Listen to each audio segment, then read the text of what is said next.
very soon. Okay, there it goes.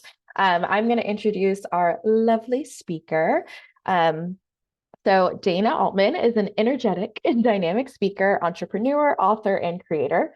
The full force and sole operator of Bake It Till You Make It LLC, Dana harvests her passion for mental health advocacy by using food and baking to create an authentic recipe for vulnerable storytelling, a nationally recognized mental health leader by the Biden-Harris administration, a dual graduate of Northeastern University, and an active Boston community member. Dana pursues writing, poetry, documentary filmmaking, and exploring new ways to change the world using her own story. Living with depression and OCD, as well as being in recovery from an eating disorder and sexual assault, Dana works each day to become her message. Active Minds is the nation's premier nonprofit organization supporting mental health awareness and education for young adults. Since 2009, Active Minds speakers have been providing engaging, encouraging, and safe mental health education that's tailored for students, young adults, educators, professional groups, and other audiences. Active Minds is opening up the conversation about mental health and creating lasting change in the way mental health is talked about, cared for, and valued in the United States. So please join me in welcoming Dana Altman. Hi, everyone. Oh my gosh, thank you so much for that introduction. It's so wonderful. Okay, so I am going to share my screen here. It's so exciting to be with you all today. Okay, there we go. I have so many tabs open. As introduced, my name is Dana Altman, and this is me. Or this is the me that everyone sees. A girl with a big smile on her face, bow in her hair, who is quite literally jumping up and down and nailing that split, if I do say so myself. What would you say, though, if I told you that this photo was actually taken during one of the darkest periods of my life? The truth is, we really never know what someone's going through just by looking at them. And that's why it's so important when someone tells us that they're struggling with their mental health that we believe them. I know this hasn't been an easy journey for me. Getting my external appearance to match my internal experience is something that I still struggle with and work toward each and every day. However, I am proud to say I am working toward becoming my most authentic self. And for me, that's come through cooking and baking. And baking and cooking and baking are tools in which a lot of people turn to when they're struggling with their mental health. And they certainly have been for me as well. But truly, baking and cooking have allowed me to share my story, whether it's through creating mental health cookbooks, whether it's giving presentations where I use ingredients as metaphors to really take down some of the language barriers that we may have when it comes to mental health jargon and terminology, and really bring it with baking information. We all have our own relationships with food. We all know what it's like to tell stories around food, and that's what I'm so excited and proud to be bringing today to you today. So with that being said, welcome to Healing from Scratch. Today I'm going to be going through a recipe for bread, and this is a pretty simple recipe, but we are going to use this recipe as a little bit of a kind of rubric or structure for my own mental health story. The reason I do this is, outside of Active Minds, I created Bake It Till You Make It, which inspires this format of the presentation, and also several mental health cookbooks that I know I reference and we'll definitely get into later. Today's recipe is pretty simple, as it is just kind of our structure foundation, but a recipe nonetheless. And it's for a simple bread recipe. So all we have, we really need, are yeast. I have this big container of flour. We're certainly going to be using a lot of that today. I have some water, which we're going to put the yeast in to activate it, as well as sugar. And before I get any further in my presentation, I just want to remind you all that, please take care of yourself first. We are virtual today, so I think sometimes that can make it a little bit easier to take a step away without necessarily calling too much attention to it. But really, even if it did, please just do for you. And I know we all have our own relationships with mental health. So if anything I say is triggering or upsetting, please know that there are resources, and your mental health matters the most in this capacity and in every capacity. And the second is, it's important that we practice no judgment or comparison, not just in mental health storytelling, but also in baking. I know so many people tell me that they prefer cooking over baking because there's more room to be creative and make mistakes. But in Bake It Till You Make It and Healing from Scratch, we welcome all feelings here. So the first step in this recipe is to really, there we go, is to assemble the ingredients. So as I just shared with you, I have all the ingredients here on the table. I'm ready to bring them together and share them as we get into the recipe, the steps of the recipe. We have them all assembled for us. And just like I've assembled and introduced you to each ingredient, starting my story and assembling the pieces of my identity that have allowed me to be here today and tell my mental health story is a great place to start. I grew up in a small suburban town called Southborough, Massachusetts. And growing up in Southborough brought just this endless amount of privilege.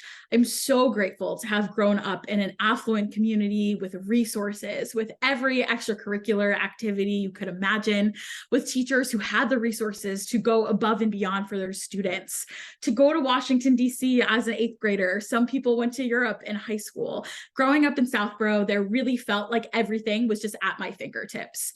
And while this is incredible, and I am so grateful for the privilege that I grew up with, there was also this feeling, this need for perfection. And this was something that wasn't just experienced by me. I think a lot of my peers also felt just this unwavering need to be perfect. If we had all of these things at our fingertips, if we had all of these resources, then we should be playing 3 seasons of sports, singing in the choir, and also be involved in religious activities.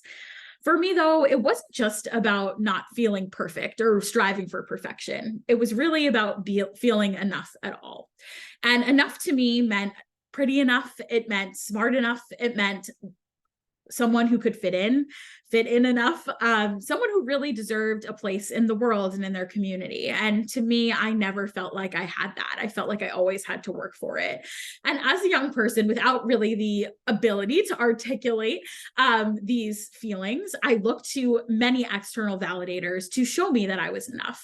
The first one was in school and academics. I took school so seriously. I had a College Board account in 7th grade. I was crying over spelling tests in 3rd grade. I look back now and just think, like, how is this even possible? But this was my reality in so many ways. And to me, I felt like if I got an A on a piece of paper, on a paper that I'd written, an A on a piece of paper, like that was representing a test, then I was an A person, that I was enough.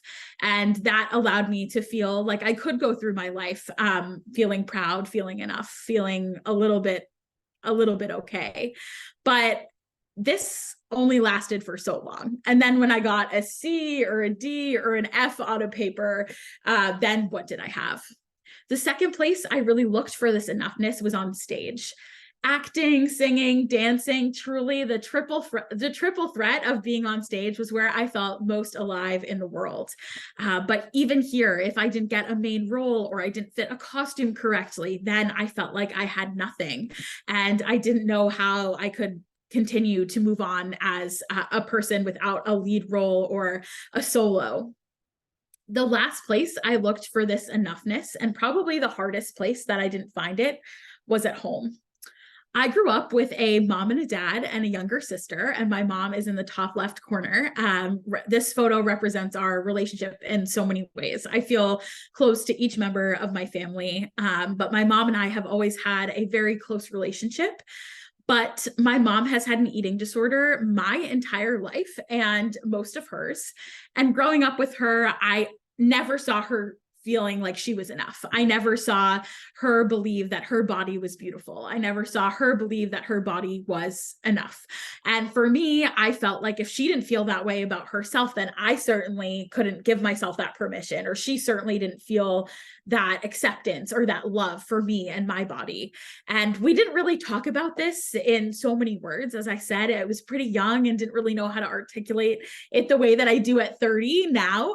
But my mom really struggled, and she really allowed that to be a part of our relationship. So for example, we would go into the grocery store and she would ask, how do I compare to the person in front of us? Or she would get me birthday outfits that I could fit into, like in a goal kind of weight, or a goal, believing that if I fit into this outfit, then I could wear it on a special occasion, or for a birthday, getting treated at doctor's offices, feeling as though I was in a good like weight percentile. This was my life, and this is all that I understood. And I wanted my mom's love more than anything.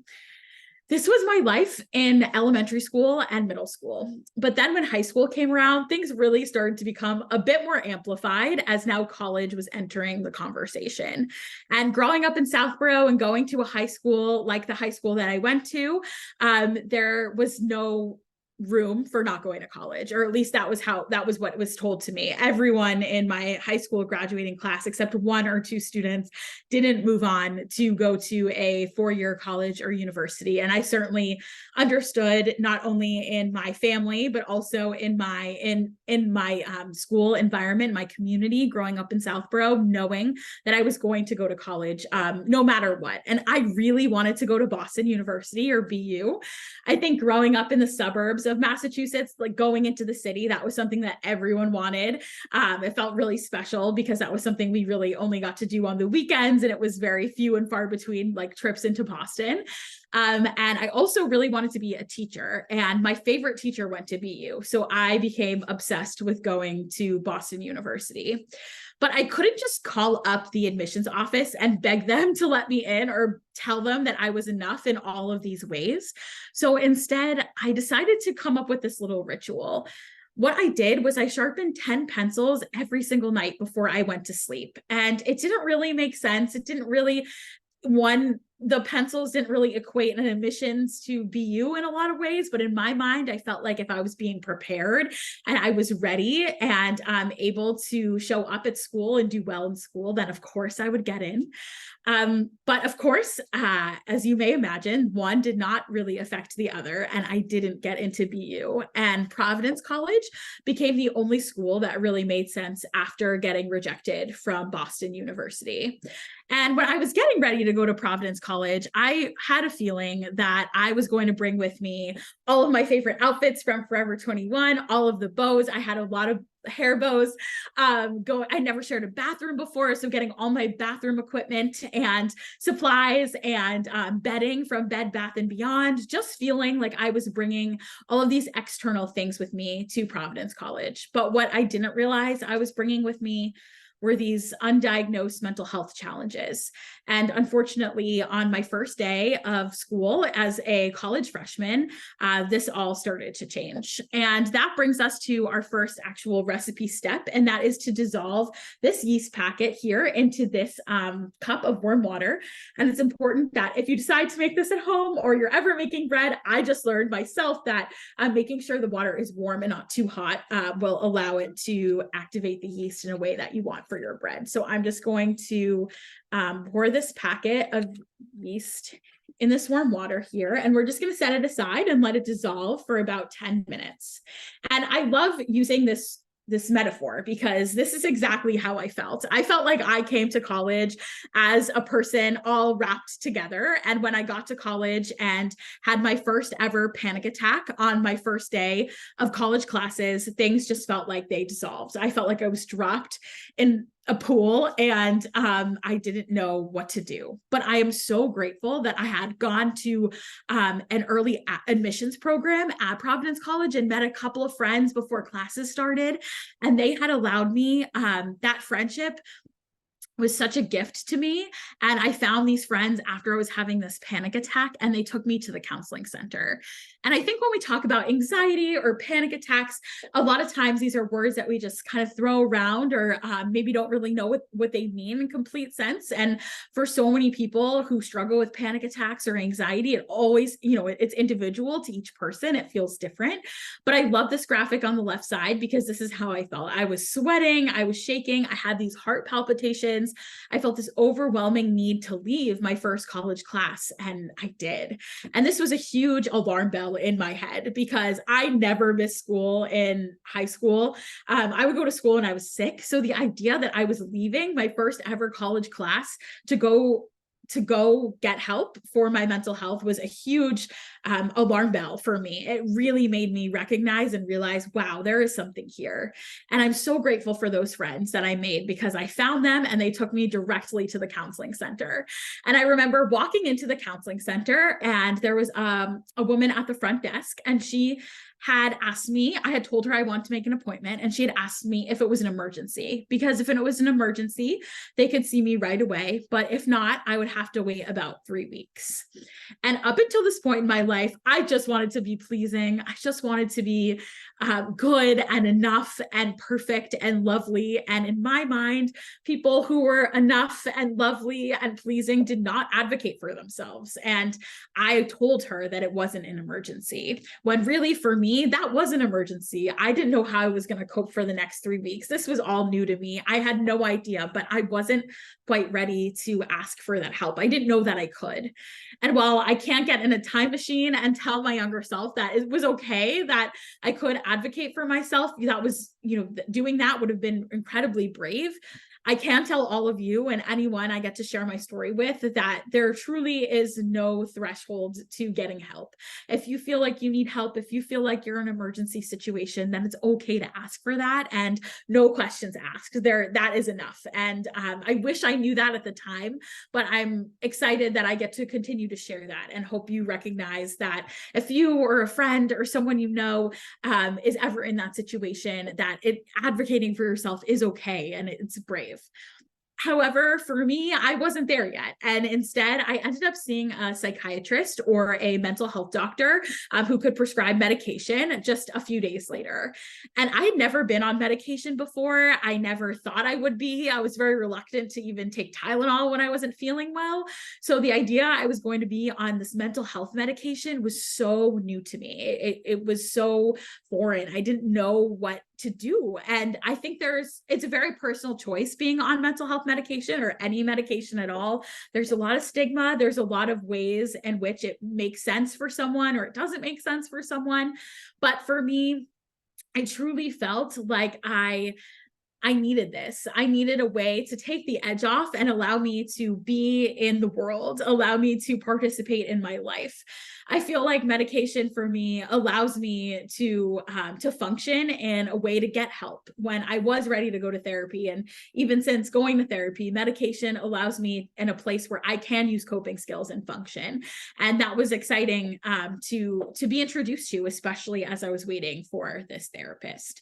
And once I was diagnosed with anxiety, once I saw this therapist, I was also diagnosed with major depression, depressive disorder, or depression. And to me, the idea that I was struggling with depression, I think was really confusing. I felt like for so long, people just saw me as the happy girl, the girl with a smile on her face, the girl who never let anyone see her cry or get upset.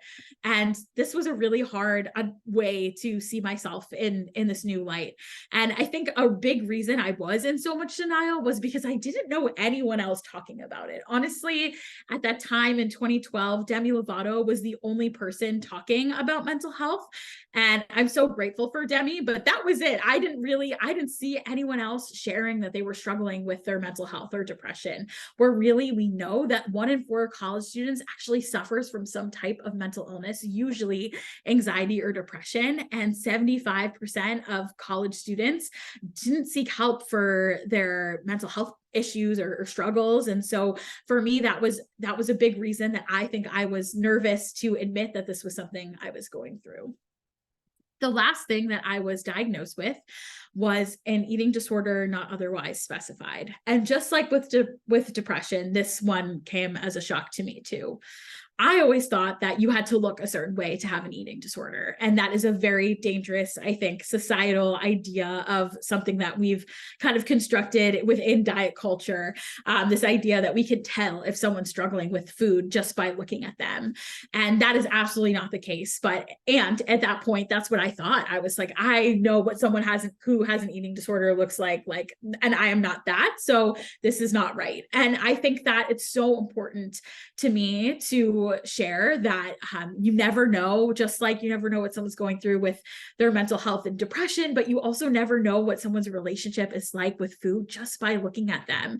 And that's also, that can be a really dangerous kind of narrative to fall into, unfortunately, but we all have, I know I have. And I think interesting falling this presentation falling right around Halloween. I feel like the Halloween to Christmas, New Year's is just like this ultimate kind of time for diet culture, diet talk, really heavy focus on bodies and body image. And that can be so hard, regardless of what your relationship with food is like. And I know for me at this time of year, every year, it can always be a little bit difficult. I remember it was for me when I was a freshman and just getting this diagnosis. These weren't easy things to believe that I had. And once I finally started to get on board with the idea that I was struggling, things started to fall into place a little bit. And that was really toward the end of my freshman year. I had met a mentor, this friend, through a dance club. I was really excited to go back to being involved in musical theater and dance when I was finally ready to participate in my life in a way that where I could, with the medication, with therapy, with help and support. And when I found this mentor, her name was Lily, and Lily was such an angel for me in disguise here, because she had also struggled with an eating disorder as well. And she saw how much I was struggling, and she really encouraged me to go seek help. And I didn't really know what that looked like. I thought help was just what you went to therapy once a week, but she introduced me to this idea that you could go into treatment, which whether you lived at a hospital or you were going through a day program, for me, this was all new, but she had explained, especially for my eating disorder, that there was a place that I could go to every day, 9 to 5, Monday through Friday, kind of like work, and they would help me. And that was enough for me to hear. And I can remember going to my first day of eating disorder treatment, and I truly felt like it was the first day of the rest of my life. That is a picture from my journal, and it was on Hope Avenue, which just made it even more perfect, I felt. But I didn't realize that going into treatment was actually going to be really difficult.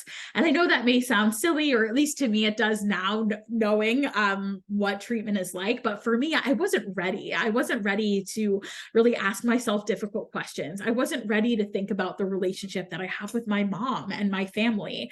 And the idea that they were going to really challenge me and ask me to dive in there was really scary. And we're at the point now where our yeast is pretty much dissolved. So I'm going to put it in this larger bowl here, and I'm going to add 2 ingredients. I'm going to add this half a cup of sugar here.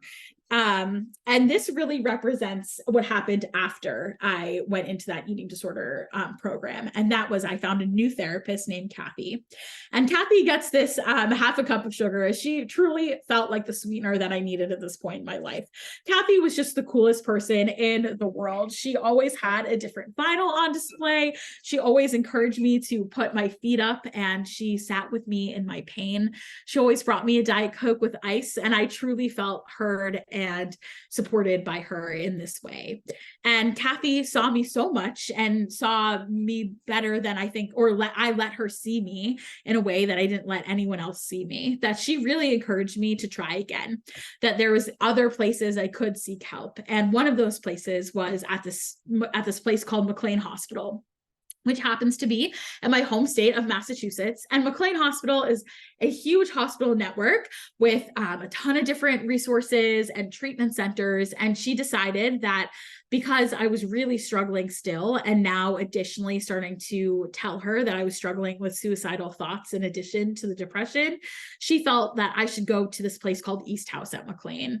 And I was really nervous to go to East House because I thought that going to East House was going to be kind of similar to Hope Avenue. I didn't feel like I was really ready or able to make those tough decisions, and looking at my family dynamic and thinking about the way that I grew up. But it was a really different experience. I was met with so much kindness and compassion, and it made me feel safe enough to do that. And for that reason, I'm going to add a lot of flour here. This is just like a third of a cup tablespoon, third of a cup measuring cup. And this first round of flour here, and I'm just going to mix it around with the sugar. Really, it was the start of the glue, of the paste, of what brought me back to feeling like I could function in the world. I could not only function, I could be proud of who I was becoming, was truly from that experience at East House. And not only did East House allow me to feel that way, to get put on the right medication, to learn different skills and therapies, but it also introduced me to wanting to become a social worker and wanting to really help people. And I'm going to do another kind of heaping cup of flour for that experience too, and just going to mix it, because this was really exciting for me. I didn't realize that I had a whole new profession, and I was really encouraged and inspired because I saw the way I was able to connect with the counselors at McLean, at East House, and I wanted to do that. I remember we always played my favorite game, Bananagrams, at the end of a long day at East House, and I just was excited to be on the other side of that table, and that really allowed me to feel confident in going back to Providence College for my sophomore year. And I went back for my sophomore year, and my first semester, I had truly felt like my mental health was something that had come and gone. I had dealt with, like, check, next. But unfortunately, that is not the case. Mental health for me, mental illness for me will always be a part of my life. And keeping up with one's mental well-being is generally something, regardless of mental illness, is something that takes a lot of time and needs some tune-ups every once in a while. But I was not having that. I truly believed that I was better. And at that time, I started something called the Beautiful Project. So I'm going to add a little bit more here with my sister. And the Beautiful Project was this organization where my sister and I created handmade string bracelets and sold them to support the National Eating Disorders Association. And not only did we do that, but we also created YouTube videos where people would share their stories. We got our friends to talk about these really difficult issues associated with body image, and eating disorders and diet culture. And it really became something I was so proud of. But it also really stopped me from being honest about how much I was struggling, because I felt like if I let go of the Beautiful Project because I was struggling so much, I couldn't forgive myself. Being an advocate meant so much to me. It was being this role model that meant so much to me. I couldn't imagine not having that. And for that reason, I wasn't honest about it and things about the state of my own mental health, not with my therapist, not with my family, not with my friends. And things started to really fall downhill for me. And suicidal ideations and actions and planning became more and more a part of my story. And suicide is the second leading cause of death for people ages 10 to 24. And that was certainly where my age was falling at the time. And it's so hard because we don't want to believe anyone in our life, maybe struggling with these thoughts and feelings. And it can feel so hard and uncomfortable to ask directly if someone is struggling with hurting themselves or thinking about suicide. But we know actually asking someone is one of the best ways to instill prevention. That for a lot of people, myself included, for a while, I felt like if I asked someone, I might put the idea in their head. But statistically, we know that's not true. And actually asking someone if they're thinking about suicide is a lifeline for someone who's struggling. I certainly wish someone had asked me before my second semester of my sophomore year when I was struggling. That was the only thing I could think about. I remember a day in late January, I was walking into my Development of Western Civilization class, and I felt like things were really so difficult. I couldn't even articulate it or begin to explain it to anyone in my life. That made me feel so incredibly lonely. And I can remember I walked into that class and I had failed our first quiz of the semester. And I felt so alone. I felt so much shame. And if you remember from the beginning of my life, I was using my grades as an external validator to tell me I was enough. So I ended up walking into the bathroom of that, it was in the dining hall. Funny enough that we had a class there in the dining hall bathroom in thought about ending my life. And I ended up calling my mom. She picked me up and I took a medical leave for that semester. And being on medical leave was so incredibly hard. And it doesn't necessarily match with some more flour in this, but this bread really needs it. So I'll stir it in while I'm talking about this. Being on medical leave was so hard. I felt like Facebook was the only social media at the time, but it was enough where I felt so left out. I saw all of my friends at parties and living their lives, and I was at home. No one was able to was letting me stay home by myself. I felt like the biggest burden to my family. Someone had to be with me at all times. I felt so much shame, and I had no idea how I was going to get past these feelings. I had tried therapy, I had tried treatment, I had the beautiful project, I had purpose, but there was something that wasn't allowing me to live in a way where I could be safe, or in a way where anyone could trust me. But like this really difficult point, it also brought necessary change. And at this step, we're going to knead this dough. So it's looking pretty good at this point, at least. Oh, okay, there we go. It looks like dough. So I'm going to just lay some flour out on my counter and start to knead the dough a little bit. And this is probably my favorite step of the recipe, but also my favorite part of the overall story that I get to share, because for me, this step really represents and symbolizes my relationship with my therapist.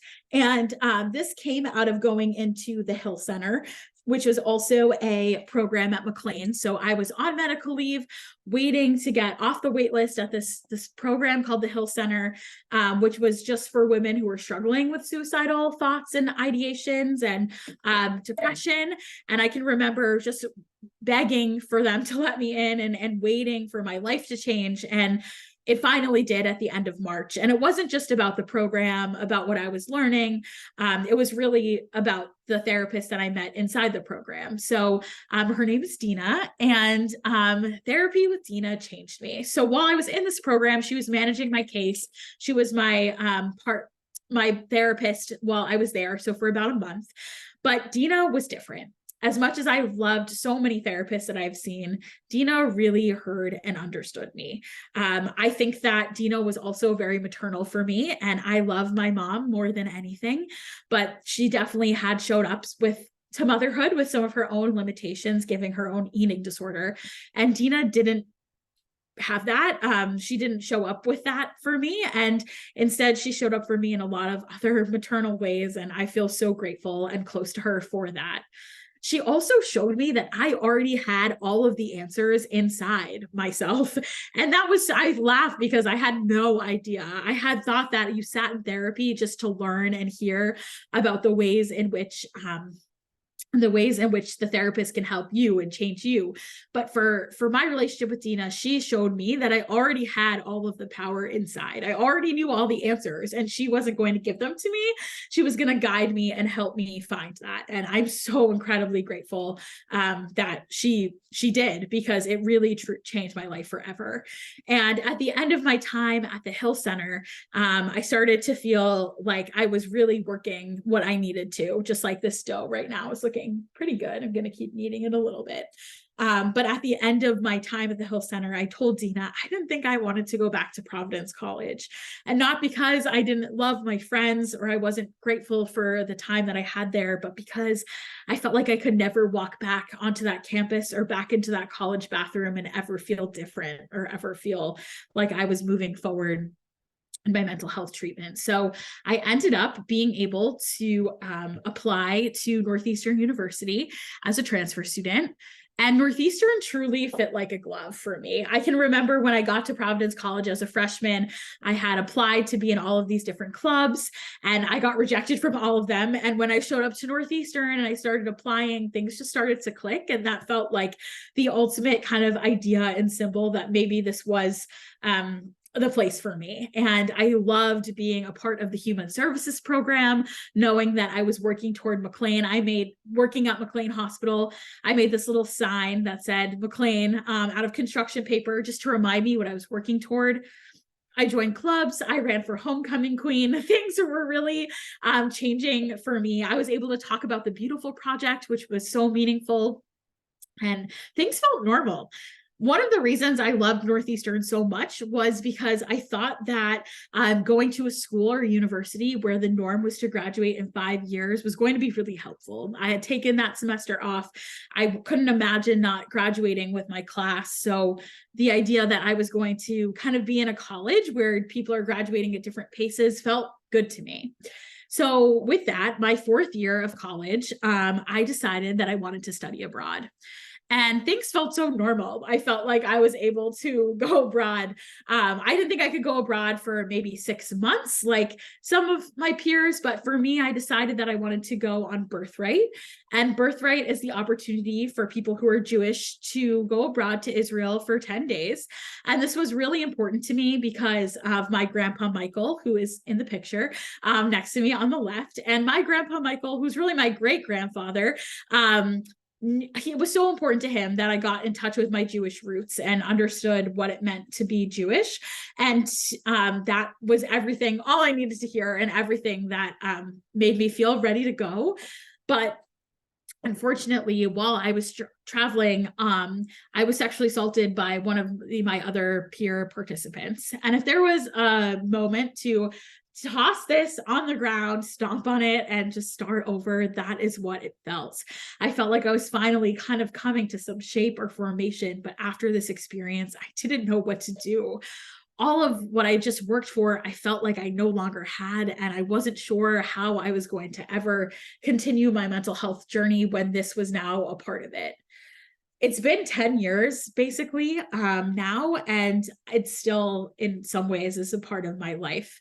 But there have been a few things that have really helped me through this. The first, of course, my therapist, processing this experience in therapy, learning about trauma, but also becoming an advocate and seeing myself as not a victim, but more of a survivor, which really corresponds with this next piece of our recipe, which is just to let this rise. So I'm going to put this in here. I'm going to set it aside and cover it with a towel and let it rise. And that is what I felt like I did in my last year of college, really being able to move through and see myself as a survivor and not a victim. And the way I saw that and what I did was every single year since this experience, I've done something to reclaim my survivorship.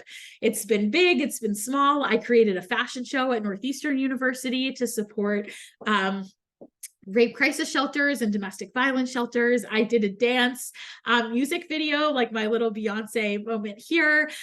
Sometimes it's just been writing or painting. And for me, this has been so incredibly important to my own recovery and the way that I see myself as a survivor now, despite feeling like a victim a lot of the times. It's which can happen not only in the sense of being a survivor of sexual violence, but also in mental health. That switch, it has been really important to me and has been a big part of my recovery. And with that, a year later, I graduated from college, and I never thought that this was something I was going to be able to do. From September from September 2010, wow, that was so long ago, to May 2015, there were so many moments and years that I just never felt like I was ever going to graduate from college. And for me, this was such a big accomplishment. It still is a very big accomplishment. Not only was I graduating on a Friday, but that Monday I was going to be starting to work at my dream job at McLean Hospital. And I can remember when I started at McLean and I was getting ready to work there. I got there for my orientation. I was like, sign me up for the retirement package. I will be here forever. This is where I'm going to spend the next 50 years of my professional life, because that's what I thought I wanted. And while I had a really wonderful few years at McLean, being a part of so many young people's experiences, their mental health journeys and their journeys into recovery, I realized that just really wasn't for me. And sharing my story on a larger scale was what I really wanted to do. However, there was something that I learned at McLean that was really important to my own recovery. And that was a little bit more about OCD. So OCD, or obsessive compulsive disorder, like anxiety, like panic attacks, I think OCD, if not even more, is a term that we throw around a lot. And for me, that's all I knew of OCD. I knew that people who were OCD had really clean rooms, or we're really stressed about germs. And for me, that is not how my OCD manifests. And I never thought that this was something that I would even bring up with a therapist or a counselor, because I didn't know that this was something that I could even have if I wasn't just worried about neatness. But it was when I was working at McLean and I got just this front row seat to so many different people's mental health journeys, and seeing what they were going through, I really learned that I think that this is something that I can relate to. And it's really important to me that we stop talking about OCD in a way that's flippant and just in our society, because it really can be so damaging to hear those words and not really know what they mean, and just kind of continue to create a false narrative about what OCD can only be, when it can be so many more things. So in hopes of educating us all a little bit, I want to talk about the OCD cycle. So the OCD cycle, for anyone who struggles with OCD, no matter what, and those who struggle with harm OCD, contamination OCD, they're just as real. For me, though, it really came down to mental compulsions. And I'll tell you, I think the best way to explain this is using that 10 pencil example that I had talked about just when we started the presentation. So the obsession for me, what I didn't even realize I was doing at the time, and when I was in high school, was this idea that I will fail if I don't sharpen these 10 pencils. Like, I am a failure. The anxiety became overwhelming. The panic, oh my gosh, like, what if I am a failure? What does that mean? The compulsion became sharpening 10 pencils, doing a routine or a ritual to help me believe, to create this false sense of control that I wouldn't be a failure if I just did this. There would be a sense of momentary relief. I would be able to go to bed after this. But that was only very momentary. And being able and learning more about my OCD as an adult has been really interesting, because not only has it allowed me to better understand my inner workings and help me in my own mental health recovery even more so, it's also a good reminder that this is something that I will be living with for the rest of my life. And my mental health journey has really informed my career choices, my life choices, and it certainly doesn't have to. It's not for everyone, but it's important to say that even with all of these struggles, that you can live a full life. And I never thought that that was something I would be able to do until I started doing it, and recognizing that while I still struggle with OCD, I still struggle with depression, and I am in recovery, I can still do the things that I had always dreamed of. And a lot of those I was able to do in my early 20s. And that was to go to graduate school, to study to become a public health expert, and specialize in mental health. That allowed me to create my first documentary and become a mentor to so many young people at my first job out of grad school, which happened to be at Girls Inc. And this really relates to this idea of baking. To me, this finally meant to cook, to have come this far in this recipe. It's starting to rise a little bit after it's risen, go in the oven in a little while. But this idea of really baking and becoming the new version of myself was really what I felt like I was doing when I moved on into graduate school and beyond. And during that time in graduate school, I began Bake It Till You Make It. And Bake It Till You Make It came out of a dark time, just like The Beautiful Project did. When I was in grad school, it was the end of my first relationship. I was living at home in the suburbs with my parents, and I got into this car accident, which didn't allow me to have a car for a couple of weeks. And so I was stuck at home. I didn't have really anything I could work on or anything I could do. I just started baking. And growing up in a family that was so eating disordered and so like health focused, and having my mom be, who she is, I never ever experienced the joy in baking. I didn't even know that there could be joy in the kitchen. And it was never anything complicated either. It was always boxes of brownie mix or cake mixes, nothing crazy. But to me, it was not only a way to cope with that time, but it was also a way to connect with the people around me, whether that was inviting friends over or walking to a friend's house with what I just made and starting to feel more comfortable talking about mental health with something that people in general feel a little bit more comfortable talking about, which is food and baking. And that truly changed my life forever. The last step after we would bake this is to share the bread or share whatever we're baking with someone that you love. And to me, I've been able to do that through sharing my story. And I'm so incredibly grateful for that, whether it's been through one of the mental health cookbooks that Bake It Till You Make It has created, which shares the resilient stories of many people who want to share their own mental health journeys, as well as special recipes to them and resource pages, or my own poetry, going to the White House and being able to share my story. I feel so lucky to be able to have lived these really challenging times, only to be able to share them with people that I love, with people that I've just met, and with people who hopefully feel seen because of what I have gone through. And I hope that you take something away from this presentation. I hope there's something unique that maybe I said that you felt really connected to. But if you're not quite sure, here are my top 3 takeaways. The first is that it's never too early or too late to get help. There's no threshold. Just like I was standing inside, in front of the person at the Providence College Counseling Center, feeling like it wasn't long enough. It wasn't long enough for me to have struggled to believe that I could ask for help. I want everyone to remember that if you feel like you want help or you need help, that there's no reason to not ask for it in this moment. There's truly no thresholds. As hard and scary as it is worth it. And I promise you that. The second is that everyone's story matters. And I truly believe that at my core. I know it may sound a little cheesy or cliche, but to me, and at Bake It Till You Make It, believing in the personal narrative and the way stories can change lives is really what I believe. And whether you're up here sharing your story within the sorority network next month, or you write it down, or you share it with a therapist or a friend, knowing that everyone's story matters is true, and it can be transformative and set you free in a lot of ways. And if that feels too scary or feels like outreach right now, think about what it would mean to tell your story. And the last is that things do get better. And to me, I always felt like this meant that things would just get better, and they would get better immediately and forever. But I've really come to learn that healing isn't linear, as we hear a lot, and recovery isn't linear, nor is it always a straight shot to feeling better. But really, there are waves and coming and going. And I think I can really attest to that.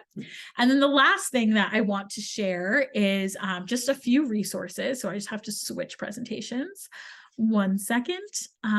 Sorry. Thank you for bearing with me here. Okay. And this is, these resources are just talking about Active Minds. So the organization that I've been able to share my story with you all through is Active Minds. And Active Minds chapters are in high schools, colleges, and communities. And as it was shared earlier, really the goal of Active Minds is to disseminate resources, increase awareness, and be connected with other people who really care about their mental health and the mental health of others, and being a change maker. So there is a QR code on the screen, which definitely is a great place to check if your college already has an Active Minds chapter, how to get involved. If it doesn't, where to start in beginning one. And then the last is that I know I've touched on it a lot in the idea of reaching out for help, but where is that help available? Well, you can start with activeminds.org/gethelp. Also a reminder that the Suicide and Crisis Lifeline is a call or text line that can be reached at any time, 24/7, 365 days a year. And that's at 988. You can also text BRAVE to 741-741, which is the crisis text line. And it's also important that you make sure to check with your own college and institution to find out what other resources there are, whether that's a counseling center on campus, an Active Minds chapter. This can be really helpful and life-saving and life-changing. So the last thing is just, there's another QR code on the bottom here that's just asking for you to take a survey, just to talk about what you learned from the presentation and maybe what you would like to see in the future. But I'm going to stop sharing my screen. We have like a couple minutes. I just wanted to save some time to see if anyone had questions. You're welcome to put them in the chat if you would like. Or you can come off mute. We have a little bit of time, so I would love to answer anything that may come up.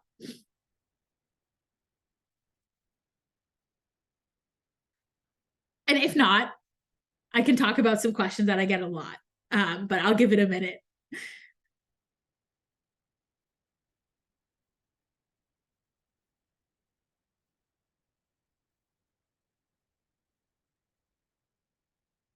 Okay. Well, if anyone has any questions or wants to put them in the chat, you can even send them privately to me. That is totally fine.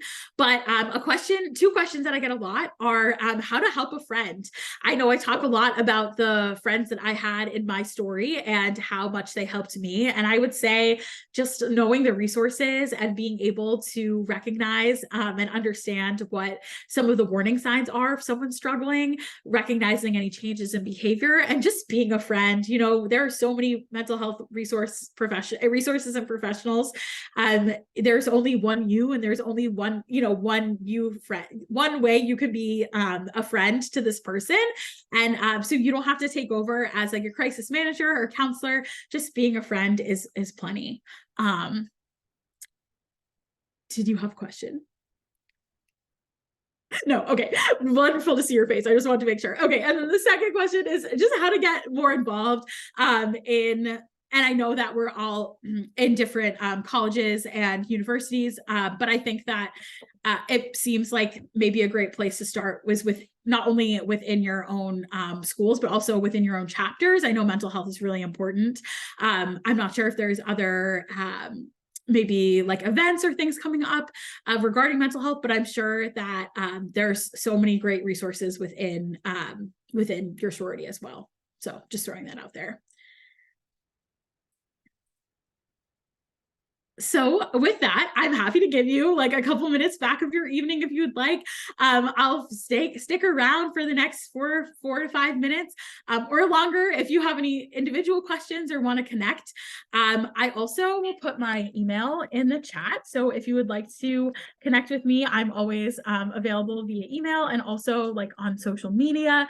Dana Altman and Bake It Till You Make It are trying to always post inspiring things and just real mental health kind of stories and recovery. And I hope everyone has a very safe and wonderful week and Halloween. And I will be here if you need. Thank you so much. Thank you so much. Thank you. Thank you.